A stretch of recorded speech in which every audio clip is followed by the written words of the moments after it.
어디에 있는지 꼭 확인하시고 맡은 바 직무에 충성을 다할 수 있게 되길 바랍니다. 아멘.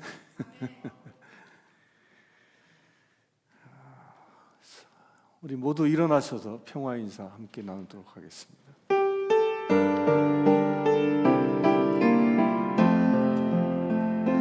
주의 사랑으로 축복합니다. 주의 사랑으로 축복합니다. 영제 안에서 주의 영광을 보내 주의 사랑으로 축복합니다. 아멘.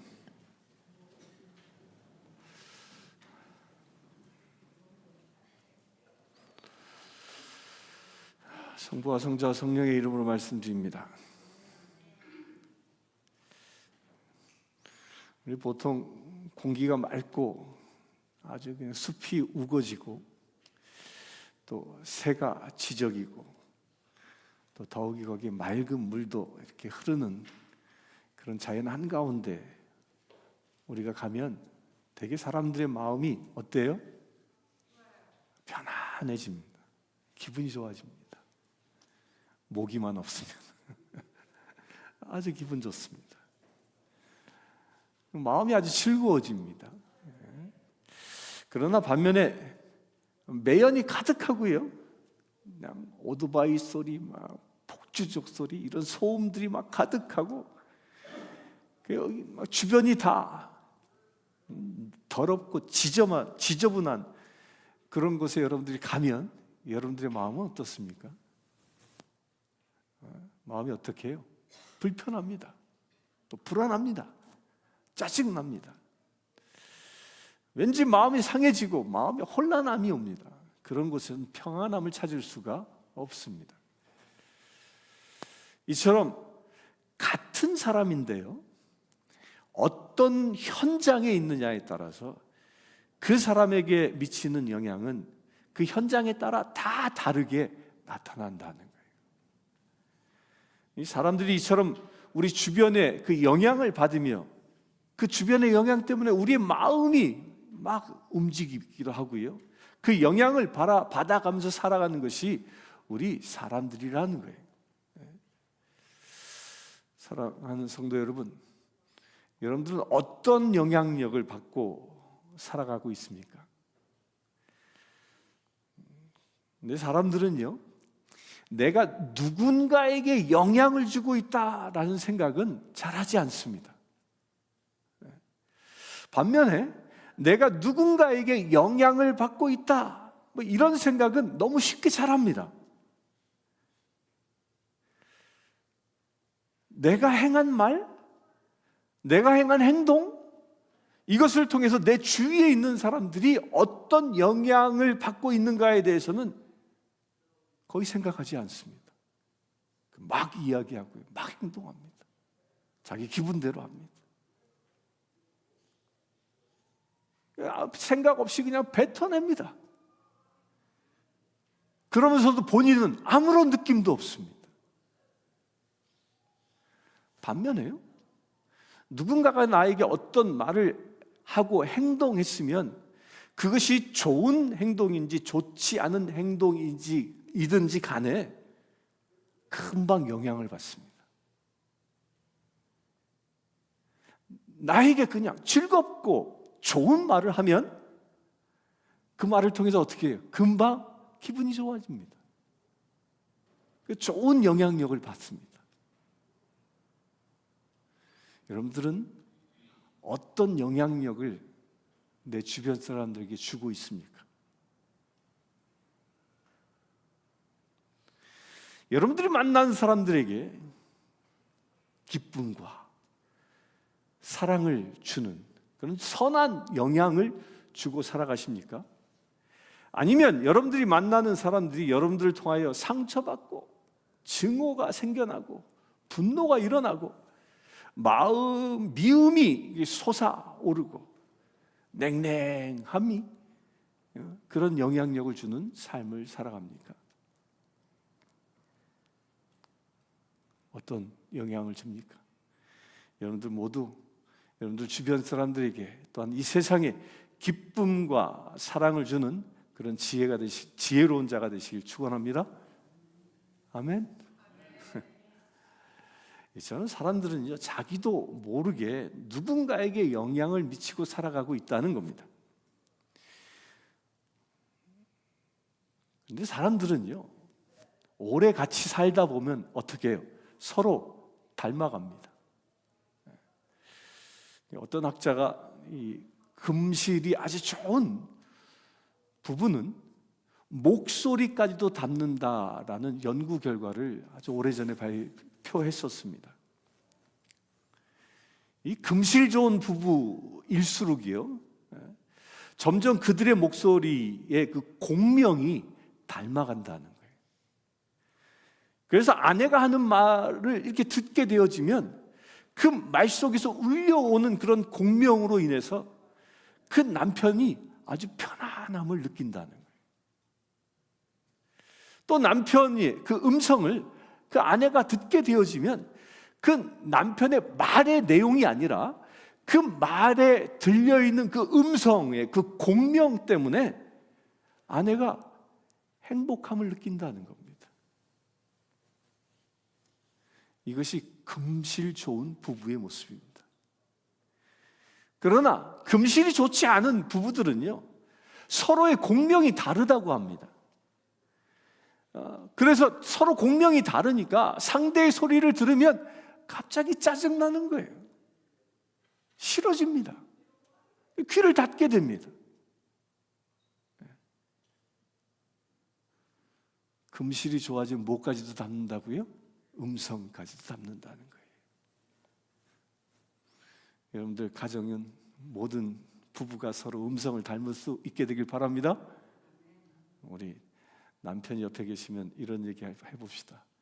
당신 음성만 들어도 행복합니다. 아멘.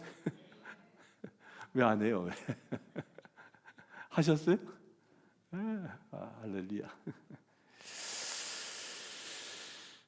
이걸 무엇을 얘기하냐면요, 서로가 서로에게 영향력을 미치기 때문에 그 영향력이 서로가 일체되어질 수 있도록 만들어 간다는 거예요. 서로 주고받다 보니까 서로의 목소리까지도 서로 닮아가는 겁니다. 이처럼 사람들은요, 혼자 사는 존재가 아니라 늘 살아가면서 나와 함께 하고 있는 사람들에게 좋은 영향력이든 아니면 나쁜 영향력이든 그것을 미치고 살아간다는 거예요. 서로 끼치며 살아간다는 거예요. 근데 세상에는요, 그 영향력을 끼치고 있는데 아주 적은 부분에 영향을 끼치고 살아가는 사람들이 있는가 하면요, 아주 큰 부분에 영향력을 미치고 살아가는 사람들도 있습니다. 적은 부분은요, 우리와 같은 소시민과 같은 그런 모습으로 살아가는 사람들로 대부분 적은 영향력을 끼치고 살아갑니다.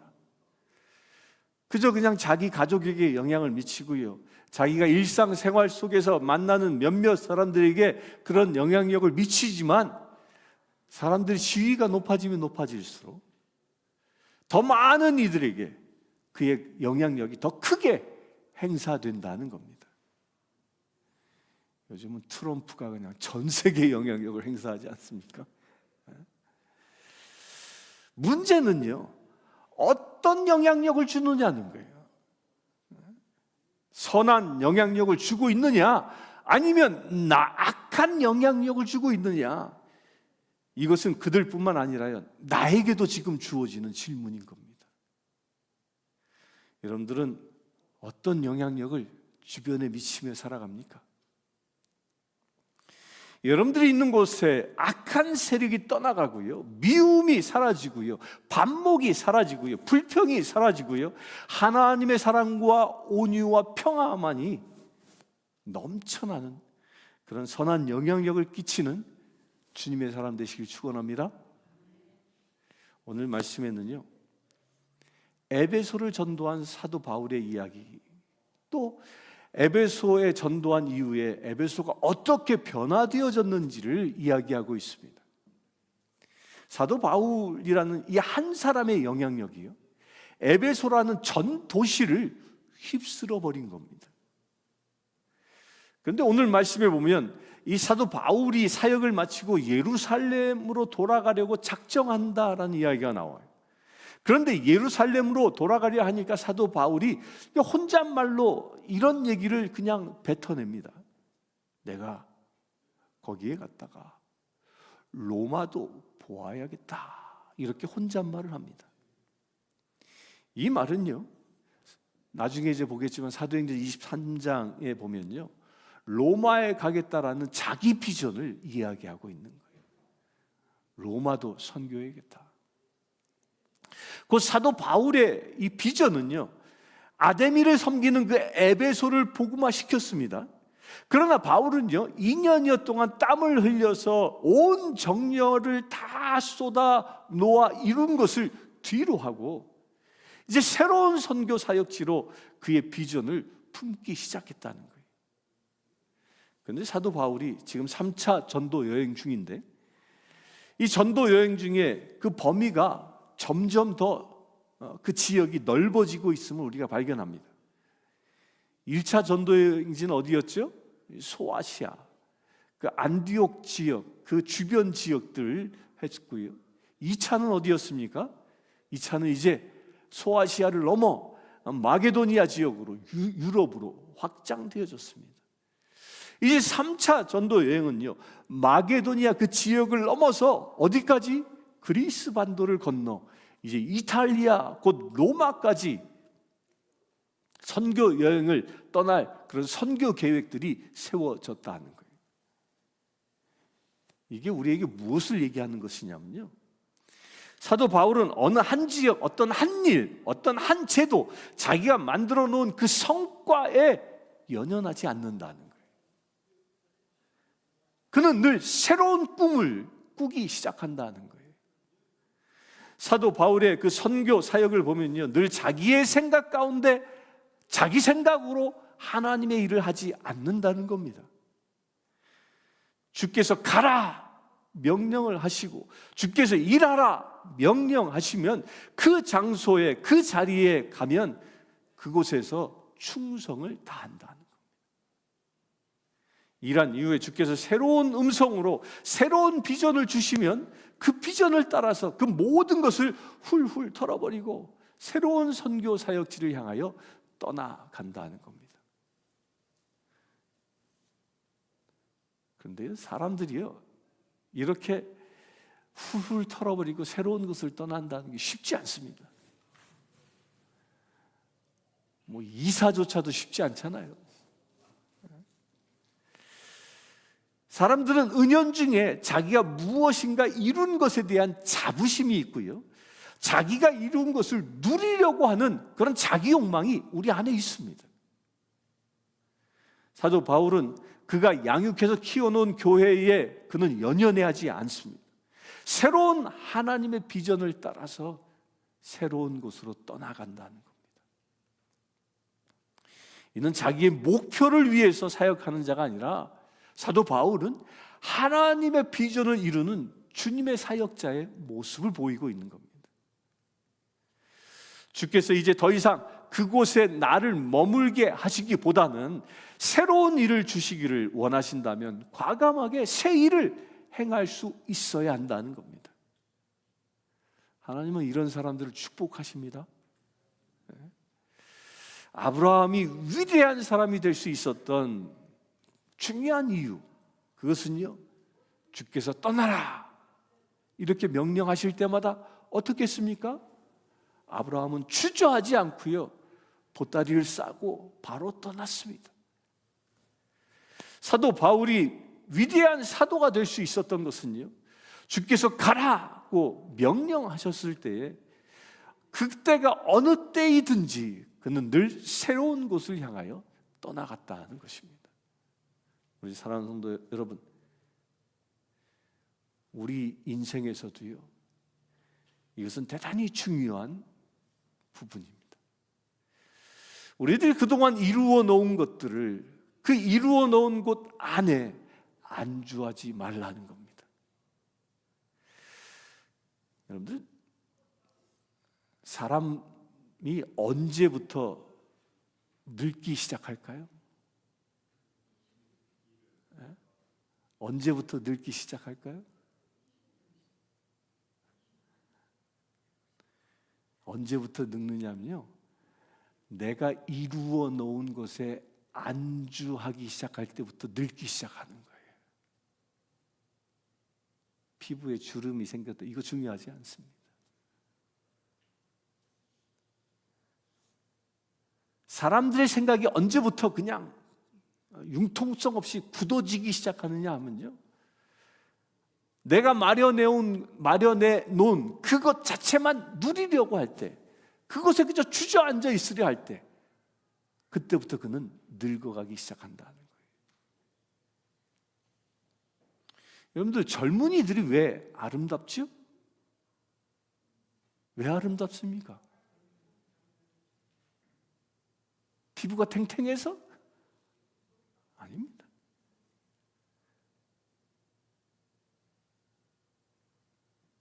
그들에게 기운이 넘쳐나서 아름답습니까?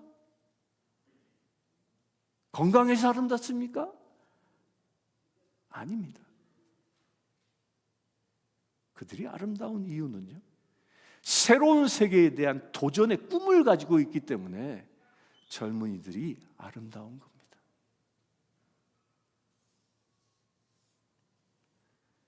이 아름다움에는요, 나이와 관계가 없다는 거예요. 나이 든 사람도 그가 아름다운 삶을 살아갈 수 있습니다.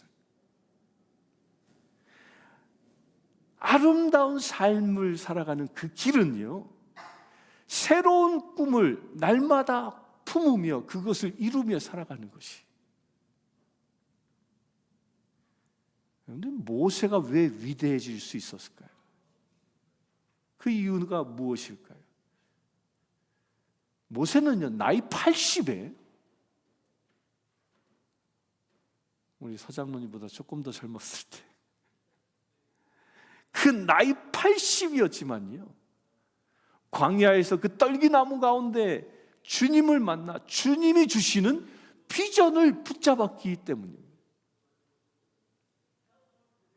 이스라엘 백성을 구원하라는 그 비전은요, 모세가 그 80세 이후 40년 동안 사역을 감당할 때 그는 청년처럼 살게 한 것입니다. 그래서 성경은 이렇게 기록합니다. 모세가 120세가 되어 수명을 다할 때, 목숨이 끊어질 때, 그때까지도 그는 정기를 잃지 않았다라고 얘기하는 거예요. 120세가 되어도 그는 젊은이로 살아갔다는 것이요. 왜?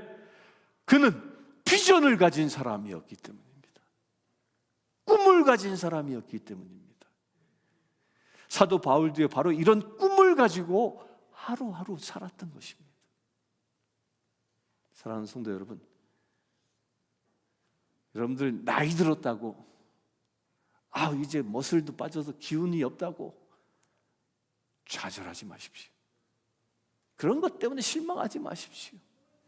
혈압이 높다고 걱정하지 마십시오. 당뇨병이 있다고 염려하지 마십시오. 염려하는 순간 늙은이 됩니다.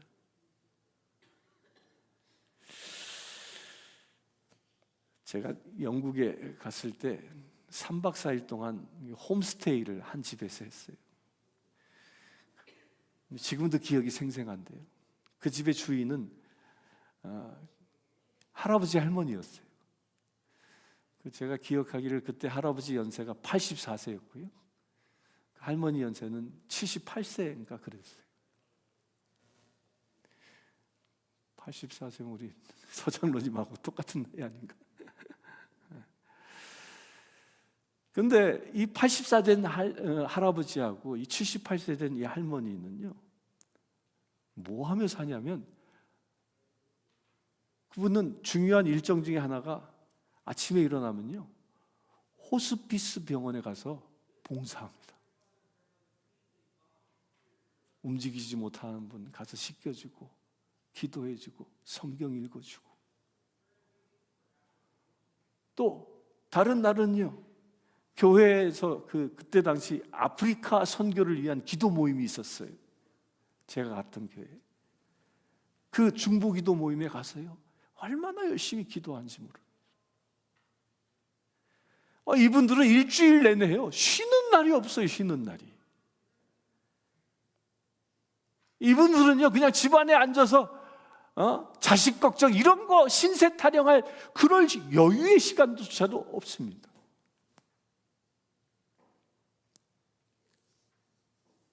이분들은요, 그들에게 주신 그 사역에 헌신하기에 아주 바쁘게 나날들을 보내고 계셨습니다.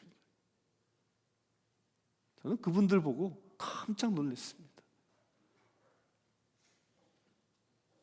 한국 같은 보통 뒷방 영감 취급당할 그런 분들인데 아주 얼마나 에너지 넘치게 사는지.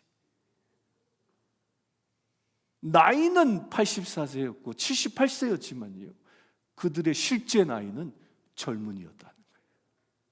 젊은이처럼 살아가는 거예요. 와, 이분들이야말로 젊은이들이구나. 이분들의 일과는 아침 9시부터 시작됩니다. 그 몇 시에 집에 들어오냐면 밤 9시에 들어와요. 매일. 일주일 내내 주님이 하라고 명령하신 그 일을 행하기에 바쁘게 살아가는 겁니다. 그러기에 이들 8 되신 분도 또 84 되신 그 할아버지도 하루하루가요, 즐거움이 넘쳐나는 거예요. 밤 9시 돌아온 그분, 그 네 분을 만나면 얼굴이 환해 있어요. 피곤에 쩌든 모습이 아니라 얼굴이 환해요. 이처럼 꿈이 있고요, 주님이 주신 비전을 품고 살아가는 사람들은요, 그 삶이 늘 아름답습니다. 그 아름다운 삶을 살아가는 사람이 아름다운 것입니다. 여러분들도 하나님의 비전을 이루며 날마다 그런 아름다운 삶을 살아가시길 축원합니다. 내가 비록 아무것도 아닐지라도요, 세계를 품고 기도할 수 있는 그런 꿈의 소유자가 될 수 있습니다. 우리 모두 이거 할 수 있지 않습니까? 나는 가난해서 비행기 표값은 없을지라도 내가 이곳에서, 내가 살고 있는 삶의 현장에서 세계를 품고 기도할 수 있습니다. 뉴스를 보면 세계 여러 나라의 상황들이 날마다 실시간으로 우리는 접하지 않습니까? 또 SNS를 통해서, 유튜브를 통해서, 또 TV를 통해서 얼마나 많은 다양한 세계의 소식들을 우리가 듣고 보지 않습니까? 여러분들요, 그런 것들을 통하여 아름다운 소식을 접하게 되면 뭐 할까요? 그 아름다운 이야기들이 온 세계를 덮을 수 있도록 기도해야 합니다. 또한 슬픈 소식들을 접하면요, 그 슬픔에 처한 사람들에게 위로가 임할 수 있도록 기도해야 합니다. 혀차는 게 아니라. 전쟁 소식을 접하면요, 전쟁이 멈추도록 기도해야 합니다. 이것이 바로요, 하늘의 비전을 품고 살아가는 신앙인의 모습이라는 거예요. 우리 사랑하는 성도 여러분, 우리 이런 비전을 취하며 살아갈 수 있게 되길 축원합니다. 이렇게 하늘의 비전을 품고 살아가는 그런 사람들은요, 그 사람이 가는 곳곳마다, 그 사람이 만나는 사람마다 어떻게 영향력을 끼칠까요? 좋은 영향력을 끼치는 것입니다. 반면에 꿈이 없이 살아가는 사람들, 이런 사람들은요, 만나는 사람마다 짜증나게 만듭니다. 만나면 만날수록 한숨 짓는 사람, 여러분들 그런 사람 또 만나고 싶습니까? 만나면 신세 타령만 하는 사람 또 만나고 싶습니까? 만나면 남 비방만, 욕설만, 헐뜯는 이야기들만 하는 사람 또 만나고 싶습니까? 다 똑같은 생각할 겁니다. 그런 사람 다시는 만나고 싶지 않습니다. 심하면 꿈에서라도 보면 병을 치겠지. 그런데요, 만나기만 하면 용기를 주고요, 만나기만 하면 꿈을 주고요, 만나기만 하면 소망을 주고요, 만나기만 하면 사랑을 느낄 수 있는 그런 사람. 여러분들, 이런 사람들은 또 만나고 싶습니다. 만날수록 행복해집니다.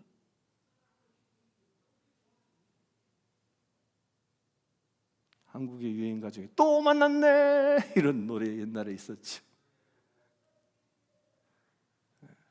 또 만나고 싶은 사람. 이것은 좋은 영향력을 끼치는 사람이라는 거예요.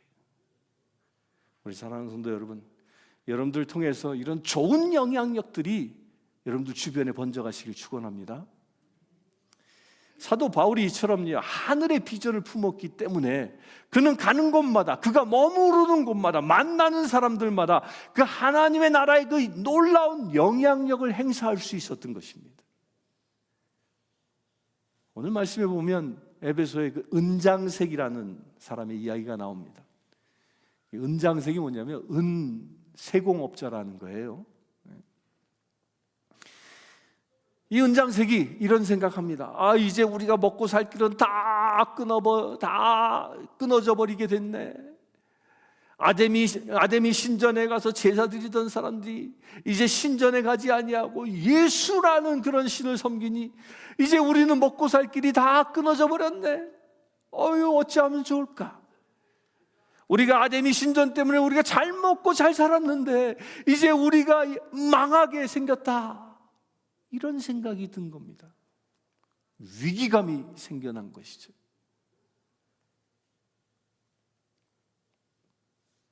그래서 그들은요, 국리 끝에 어떻게 해요? 소란을 피우고 폭동을 일으킵니다. 이들은요, 이 우상을 숭배했던 에베소 도시의 변화를 원하지 않은 것입니다. 에베소에서 일어난 그 소동을 가만히 보면요, 안타깝게도 현대 교회 안에도 이런 모습이 있어요. 교회 안에서 새로운 하나님의 그 운동이 일어나기 시작할 때, 그때 자기가 그동안 지켰던 신앙의 패턴을 버리지 못해서 오히려 새로운 신앙의 물결들을 거부해버리는 그런 모습도 있을 수 있습니다. 그런데 하나님은요, 움직이시는 분이십니다. 한 곳에 머무르지 아니하십니다. 이스라엘의 역사를 보면 이 하나님의 모습을 잘 볼 수 있습니다. 하나님은 갈대아 우르에서 이리 가라 저리 가라 명령을 하시며 아브라함이 가는 곳마다 하나님은 동행하고 계십니다. 한 곳에 머물러 있지 않다는 거예요. 이스라엘이라는 그 나라를 보면요, 그것은 더 분명하게 나타납니다. 하나님은 출애굽할 때에 애굽 땅에 머물고 있었던 그 이스라엘 민족에게 너희가 이곳을 변화시켜서 저 파라오를 물리치고 에집트를 하나님의 나라로 만들라고 명령하지 않았어요. 어떻게 했습니까? 그들을 애굽에서 꺼내서 가나안 땅으로 이동하게 하십니다. 또 예수님도 말씀하십니다. 너희는 온 유다와 사마리아, 온 세상 땅 끝까지 나아가 복음을 전하라고 말씀합니다. 끊임없이 움직이라는 거예요. 활동하라는 겁니다. 한 곳에 정착하고 머물러 앉아 있지 말라는 것입니다. 이것은 우리의 신앙도 마찬가지입니다. 사람들은 이제 보통 이렇게 생각해요. 이 정도 신앙생활 했으면 뭐 충분하지 뭐. 주일만 잘 지키면 되지 뭐. 그러면서 스스로 안주하려는 마음이 안에 있습니다. 어떤 새로운 도전이 주어졌을 때 내가 수고하지 않고 오히려 거부하려고 하는 그런 모습이 있다면 안 됐지만요, 그 모습 가운데에는 오늘 은장색, 이 이름도 어려워, 데메트리오 데메트리오라는 이 은장색, 이 은도금 업자의 모습과 조금도 다를 바 없다는 거예요. 나에게 주께서 변화를 이야기하시면요, 우리 그 변화를 수용할 수 있어야 합니다. 영국에 갔을 때 제가 두 가지 모습을 보았다고 그랬죠. 한 가지 모습은 변화를 수용하지 않는 그런 교회들이었어요. 그런 교회들은 의리의리한, 대리석으로 의리의리한 교회는, 건물은 지어 놓았지만 그 건물 안에 예배가 사라진 죽은 교회가 되었습니다. 지금도 기억나는데 센 메리 처치라는 곳이었는데 얼마나 큰지 몰라요. 근데 지금도 기억이 선명한 건 그 출입구 대문이요, X자로 왜 그렇게 놨는지 가슴이 찢어졌어요. 나무로 그냥 X자로 이렇게 못을 박아놔서 들어가지 말라고.